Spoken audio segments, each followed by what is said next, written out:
I was sent to negotiate peace. Instead, the alien High Council gave me their daughters.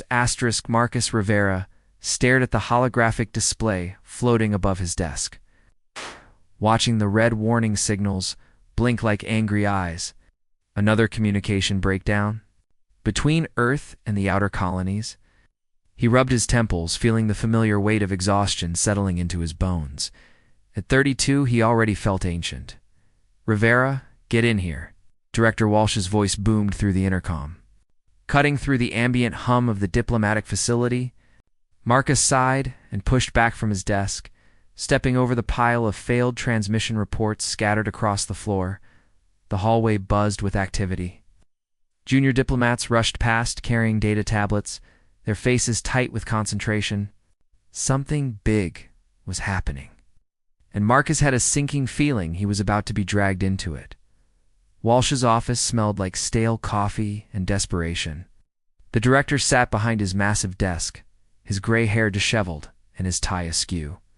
Behind him, a massive view screen displayed the Zephyrian star system, its 3 suns casting an otherworldly glow across the planets. "Marcus, sit down," Walsh said, gesturing to the chair across from him. "We have a situation." Marcus settled into the chair, noting the way Walsh avoided eye contact. "Let me guess. Another translation error caused a diplomatic incident? Worse?" Walsh pulled up a classified file on his tablet. "The Zephyrians have issued an ultimatum. They want to meet with our representative within 72 hours or they're cutting off all communication with Earth." Marcus felt his stomach drop. The Zephyrians controlled 3 of the most resource-rich planets in the Outer Rim.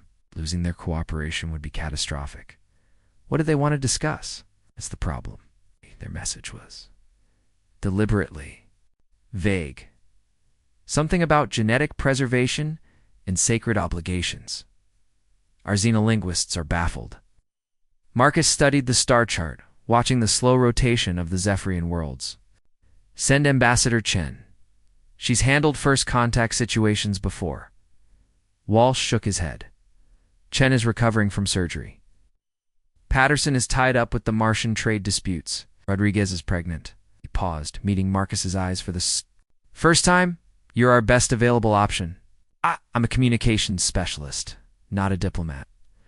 "You're also the only person on this station who's successfully established dialogue with 3 different alien species. Zephyrians specifically requested someone with your technical background." Marcus felt the walls closing in. He'd joined the diplomatic corps to fix translation errors and maintain communication arrays, not to negotiate with aliens who could vaporize Earth with a thought. "What if I mess this up? Then we're all dead." Walsh's blunt honesty was somehow reassuring.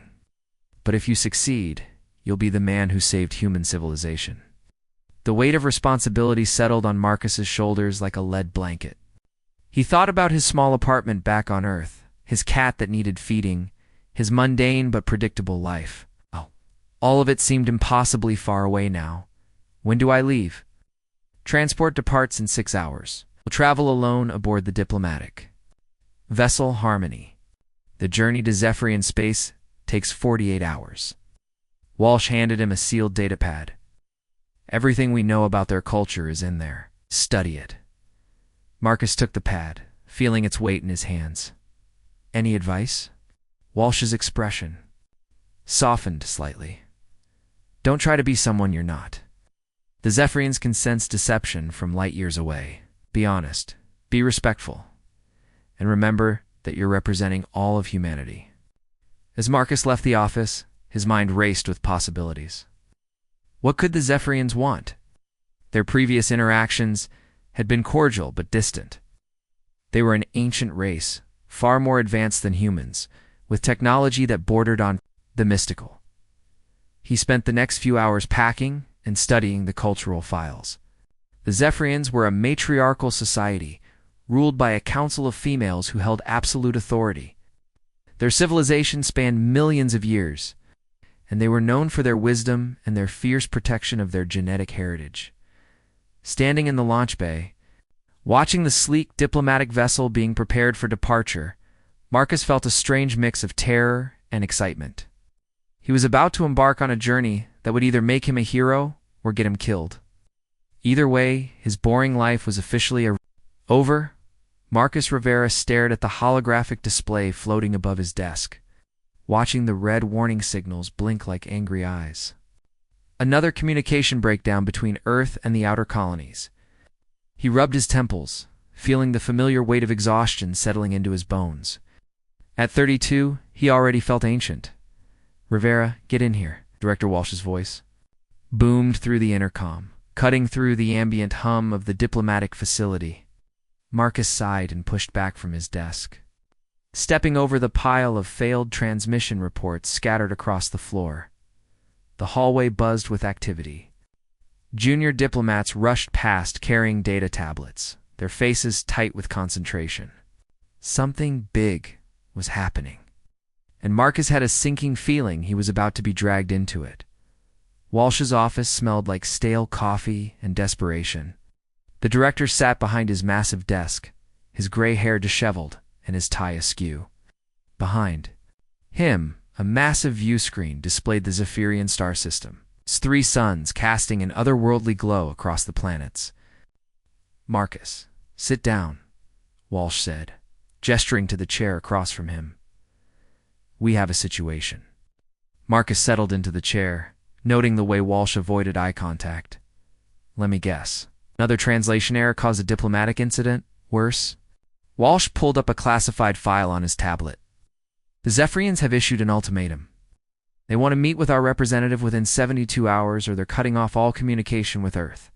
Marcus felt his stomach drop. The Zephyrians controlled 3 of the most resource-rich planets in the Outer Rim. Losing their cooperation would be catastrophic. What did they want to discuss? That's the problem. Their message was deliberately vague. Something about genetic preservation and sacred obligations. Our xenolinguists are baffled. Marcus studied the star chart, watching the slow rotation of the Zephyrian worlds. "Send Ambassador Chen. She's handled first contact situations before." Walsh shook his head. "Chen is recovering from surgery. Patterson is tied up with the Martian trade disputes. Rodriguez is pregnant." He paused, meeting Marcus's eyes for the first time. "You're our best available option. I'm a communications specialist, not a diplomat. You're also the only person on this station who's successfully established dialogue with 3 different alien species. Zephyrians specifically requested someone with your technical background." Marcus felt the walls closing in. He'd joined the diplomatic corps to fix translation errors and maintain communication arrays, not to negotiate with aliens who could vaporize Earth with a thought. "What if I mess this up? Then we're all dead." Walsh's blunt honesty was somehow reassuring.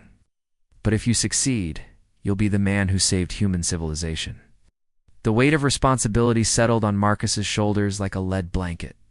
He thought about his small apartment back on Earth, his cat that needed feeding, his mundane but predictable life. All of it seemed impossibly far away now. "When do I leave?" "Transport departs in 6 hours. We'll travel alone aboard the diplomatic vessel Harmony. The journey to Zephyrian space takes 48 hours. Walsh handed him a sealed datapad. "Everything we know about their culture is in there. Study it." Marcus took the pad, feeling its weight in his hands. "Any advice?" Walsh's expression softened slightly. "Don't try to be someone you're not.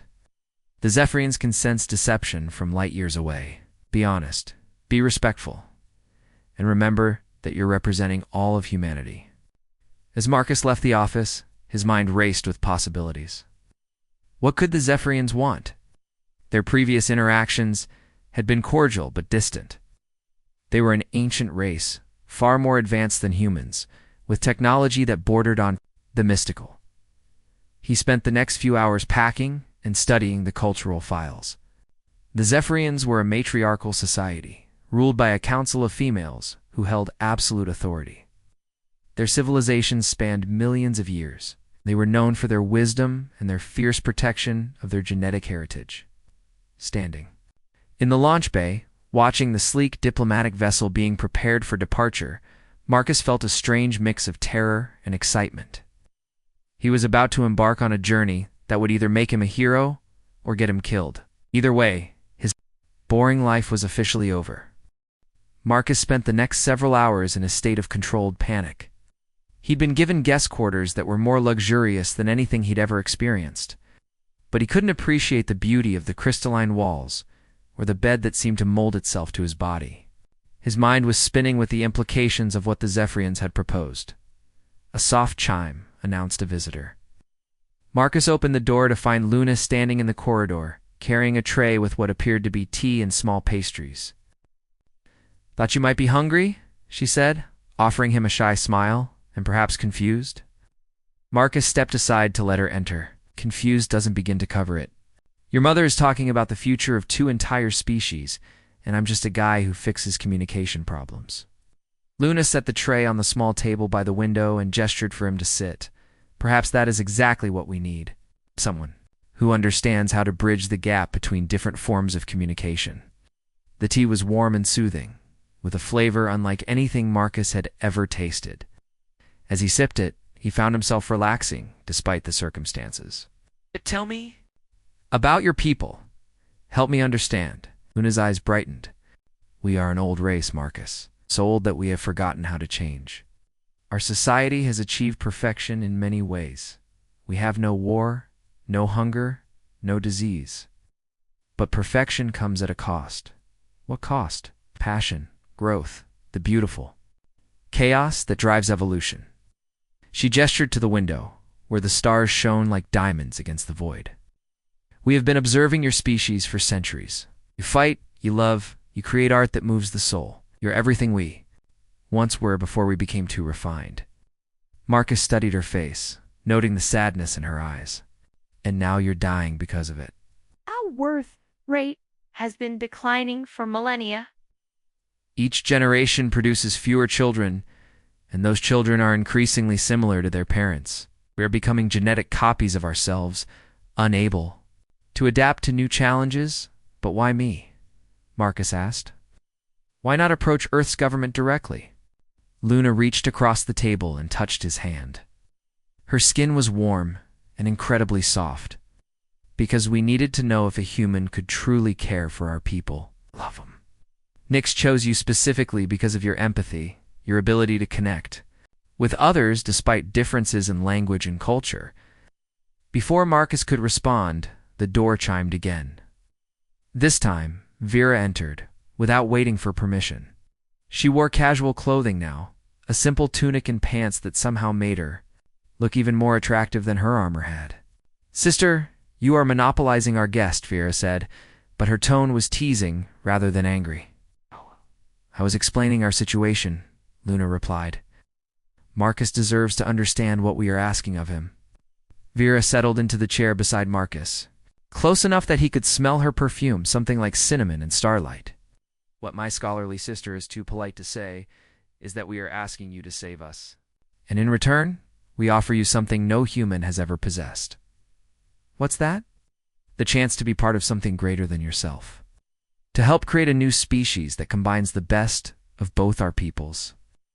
Marcus felt heat rise in his cheeks. "You're talking about me having children with you?" "Eventually, yes," Vera said with characteristic directness. "But first, we must see if we are truly compatible. It's not just genetically, but emotionally, spiritually." Luna squeezed his hand. "We do not expect you to agree immediately. This is a decision that will change the course of your entire life." "About your lives?" Marcus asked. "This can't be easy for you either." The sisters exchanged a look that spoke of years of shared understanding. "We have been preparing for this moment since we were children," Vera said. "It is our sacred duty to ensure the survival of our people. But it is also our choice," Luna added softly. "We could have refused, chosen others. But when we saw your psychological profile, learned about your kindness and intelligence, we knew you were the one." Marcus stood and walked to the window, gazing out at the alien stars. Everything he'd ever known was millions of miles away. His old life, his small apartment, his mundane problems, they all seemed insignificant now. "What would happen to Earth?" he asked. "To humanity?" "Nothing would change for your people," Vera assured him. "This is about creating something new, not replacing what already exists. Our offspring would be free to choose their own path, to live among humans, Zephyrians, or forge their own destiny among the stars. Luna joined him at the window. We have technology that could benefit humanity greatly. Medical advances, energy sources, transportation methods. Consider it a dowry of sorts. Marcus turned to face both sisters. They were beautiful, intelligent, and offering him a chance to be part of something unprecedented. But more than that, he was beginning to feel something he'd never experienced. Before a sense of purpose that went beyond his own small existence. "I need time to think," he said finally. "Of course," Vera replied. "But please, allow us to show you more of our world tomorrow. See what we are offering and what we stand to lose." As the sisters prepared to leave, Luna paused at the door. "Marcus, thank you for listening, for considering our proposal. Not many humans would be brave enough to even hear us out." After they left, Marcus lay on the impossibly comfortable bed, staring at the ceiling. He was faced with a decision that would affect not just his life, but the future of two entire species. The weight of it should have been crushing, but instead, he felt something unexpected. For the first time in years, he felt alive. The next morning, Vera took Marcus on a tour of the Zephyrian homeworld. They descended through layers of atmosphere in a small transport craft, passing through clouds that shimmered with their own inner light. As they broke through the final layer, Marcus gasped at the sight below. The planet was a masterpiece of natural and artificial beauty. Crystal spires rose from forests of silver trees, their surfaces catching and reflecting the light of the three suns. Rivers of liquid light flowed between floating cities, and in the distance, mountain ranges that seemed to be made of precious gems stretched toward the horizon. "This is what we stand to lose," Vera said quietly, piloting the craft toward a landing platform carved from a single massive crystal. "Our ancestors built this world over millions of years. Every tree, every building, every path has been carefully designed to exist in perfect harmony." They landed in what Vera called the Sacred Gardens, a vast park where the most important ceremonies of Zephyrian culture took place. As they walked along paths lined with flowers that sang in the wind, Marcus found himself walking closer to Vera, their hands occasionally brushing. "Tell me about yourself," Marcus said. "Not your duties or your responsibilities." "You," Vera smiled, and Marcus realized it was the first time he'd seen her look truly relaxed. "I am the daughter who was supposed to be a son. My mother needed a warrior to protect our people, and I was determined to prove that gender meant nothing when it came to strength and courage. And did you? I became the youngest person ever to command a starfleet. I fought in 3 wars and negotiated peace in 2 others. I've seen the birth of stars and the death of worlds." She paused beside a fountain that seemed to be made of liquid starlight. "But I have never felt what I'm feeling now." Marcus's heart began to race. "What are you feeling?" Vera turned to face him, her purple eyes intense with emotion. "Connection. For the first time in my life, I'm talking to someone who sees me as more than just a warrior princess or a genetic donor. You see me as a person?" They sat on a bench beside the fountain, the sound of the flowing light creating a peaceful backdrop. "I see someone who's carried the weight of her people's future on her shoulders since she was a child," Marcus said. "Someone who's sacrificed her own desires for duty." "And what do you think my desires are?" Marcus reached for her hand, surprised by his own boldness. "I think you want what everyone wants. To be loved for who you are, not what you represent." Vera's breath caught. "You barely know me. I know that you could have had me brought here by force, but you chose to ask. I know that you're terrified your people will die out, but you're more afraid of losing your identity in the process. Know that you're the strongest person I've ever met, but you're also the most vulnerable." Vera stared at him for a long moment, then leaned closer. "On my world, when 2 people wish to explore deeper feelings, they share breath. It is our most intimate gesture." "Show me," Marcus whispered. Vera placed her hands on either side of his face, her touch gentle but firm. She leaned forward until their foreheads touched, and Marcus could feel her breath on his lips. The sensation was electric, more intense than any kiss he'd ever experienced. "I can feel your emotions," she whispered. "Watch your fear, your excitement, your growing affection. It's beautiful." "I can feel yours too," Marcus replied, amazed. "Your loneliness, your hope, your ... He paused, overwhelmed by the intensity of what he was sensing. "My love," Vera finished. "Marcus, I know it's impossible, but I think I'm falling in love with you." They stayed like that for several minutes, sharing breath and emotions in a way that transcended physical intimacy. When they finally pulled apart, Marcus felt as though he'd been fundamentally changed. "What happens now?" he asked. "Now we return to the ship, and you make your decision. But know this, whatever you choose, these moments will be treasured for as long as I live." The journey back to the mothership was filled with comfortable silence. Marcus spent the time studying Vera's profile, memorizing every detail of her face. He was falling for her hard and fast, and it terrified him. That evening, Luna joined them for dinner in Marcus's quarters. She'd prepared a traditional Zephyrian feast, complete with foods that changed flavor as you ate them, and wine that sparkled like captured starlight. "You seem different," Luna observed, smiling at her sister. "Happier?" "I am," Vera replied, not taking her eyes off Marcus. "For the first time in my life, I understand what the poets meant when they wrote about love." Luna's expression grew thoughtful. "And you, Marcus, how do you feel about my sister?" Marcus felt his face heat up. "I think I'm falling in love with her too. Which is crazy, considering I've known her for less than 3 days." "Time means nothing when hearts recognize each other," Luna said softly. "Our people have a saying, the soul knows its match in a heartbeat, but the mind takes a lifetime to understand." As the evening progressed, Marcus found himself torn between his growing feelings for Vera and his sense of duty to Earth. The decision he faced was no longer just about diplomacy or species survival. It was about love, sacrifice, and the chance to be part of something unprecedented. When Luna finally excused herself for the night, Marcus and Vera were left alone. They moved to the window, gazing out at the stars in comfortable silence. "I have to ask you something," Marcus said finally. "If I agree to this, if I stay and help save your people, what happens to us? To whatever this is between us?" Vera took his hand, intertwining their fingers. "I don't know. Our union would be political as well as personal. We would be creating the first generation of a new species. But beyond that, ... She squeezed his hand. "I hope we would be happy.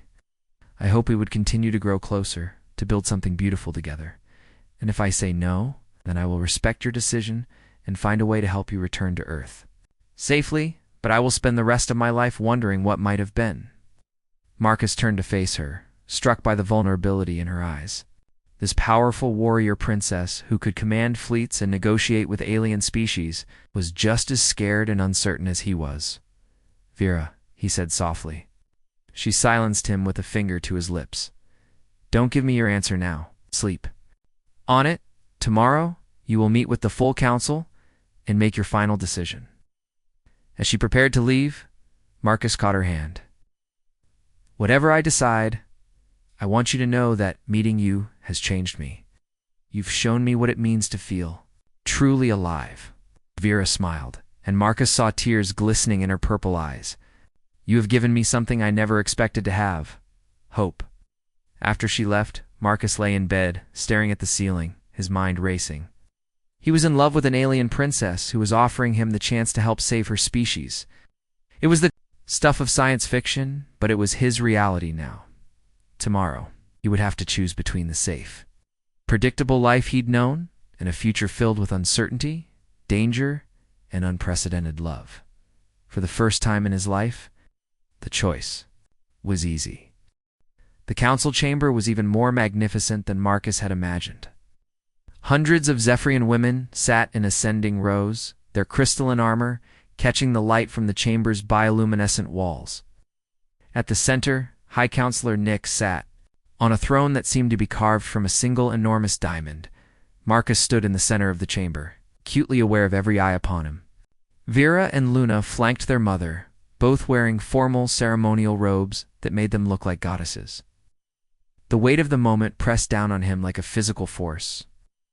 "Marcus Rivera of Earth," Nyx began, her voice carrying easily through the vast chamber. "You have been chosen to participate in the most important ceremony in our people's history, the joining of worlds. Do you accept this sacred responsibility?" Marcus looked up at Vera, who gave him an encouraging nod. He thought about his old life, his small apartment, his mundane job fixing communication equipment. Then he thought about the past few days, about the connection he'd felt with Vera, about the chance to be part of something greater than himself. "I accept," he said, his voice strong and clear. A murmur of approval rippled through the assembly. Nyx smiled and stood, raising her hands for silence, then let the ceremony begin. What followed was unlike anything Marcus had ever experienced. The chamber filled with music that seemed to come from the very walls themselves. Lights danced across the ceiling in patterns that told the story of the Zephyrian people, their rise to greatness, their long decline, and their hope for renewal. Vera and Luna descended from their seats, moving with the grace of dancers. They wore robes that seemed to be made of liquid starlight, and their hair was adorned with crystals that caught and refracted the chamber's light. "The joining is not just a political alliance," Nyx explained as her daughters approached Marcus. "It is a sacred bond that will create something entirely new, a species that combines the best of both our peoples." Luna reached Marcus first, taking his left hand in both of hers. "I offer you knowledge," she said formally. "The wisdom of our ancestors, the secrets of the stars, the technology that could transform your world." Vera took his right hand, her touch sending electricity through his entire body. "I offer you strength," she said. "The courage to face the unknown, the power to protect what matters most, the will to build something beautiful from the ashes of the old." Marcus felt tears pricking his eyes. "What do I offer in return?" "Oh," both sisters said in unison. "The hope that our people will survive, that love can transcend the boundaries of species, that the future can be brighter than the past." The ceremony continued with the exchange of vows that had been spoken for millions of years, but had never included a human before. Marcus promised to honor the Zephyrian way of life while maintaining his own identity. Vera and Luna promised to guide him through the challenges ahead while learning from his human perspective. As the formal ceremony concluded, Nyx approached with a small crystal vial containing a shimmering liquid. "This is the genetic catalyst," she explained. "It will allow for compatibility between your species and ours. But be warned, once taken, there is no going back. You will be forever changed." Marcus took the vial, feeling its weight in his palm. It was warm to the touch, and the liquid inside swirled with its own inner light. "What kind of changes?" "Enhanced longevity, increased physical capabilities, psychic sensitivity. You will become something new, not human, not Zephyrian, but a bridge between worlds." Marcus looked at Vera, who nodded encouragingly. "We will face whatever comes together," she said softly. Without further hesitation, Marcus drank the catalyst. The liquid was sweet and tasted like starlight and honey. He felt warmth spread through his body, starting in his chest and radiating outward. The changes were subtle at first. Color seemed brighter, sounds more nuanced, and he could sense the emotions of everyone in the chamber. "It is done," Nyx announced. "The first step toward a new future has been taken." Over the following weeks, Marcus settled into his new life aboard the mothership. He worked with Luna to establish communication protocols with Earth, assuring his former colleagues that he was safe and that this alliance would benefit humanity greatly. He trained with Vera, learning to use his enhanced abilities and understanding more about Zephyrian culture. But it was in the quiet moments that Marcus felt the true magnitude of what he'd chosen. Lying in Vera's arms after their first night together, feeling her heart beat against his chest, he knew he'd made the right decision. Their love was real, transcending the political and genetic implications of their union. "Do you ever regret it?" Vera asked one evening as they walked through the ship's arboretum. "Leaving your old life behind?" Marcus considered the question seriously. "I regret that I can't share this with my family, that they'll never fully understand what I've become. But regret choosing this life? Never. He pulled her closer, marveling at how perfectly she fit against his side. I spent 32 years existing, not living. You've shown me what it means to be truly alive. 6 months later, Luna's medical scans confirmed what they'd all been hoping for. Vera was pregnant with the first child of the new species. As Marcus held her hands and felt their unborn child's heartbeat through their psychic connection, he knew he was exactly where he belonged. The universe was vast and full of possibilities.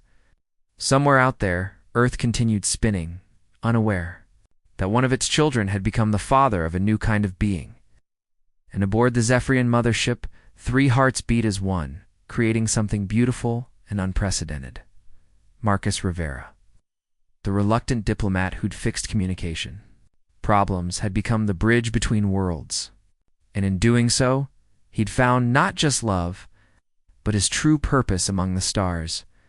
As he looked out at the endless expanse of space, holding the woman he loved and feeling their child growing within her, Marcus smiled. The future was uncertain, but it was theirs to shape. He couldn't wait to see what tomorrow would bring.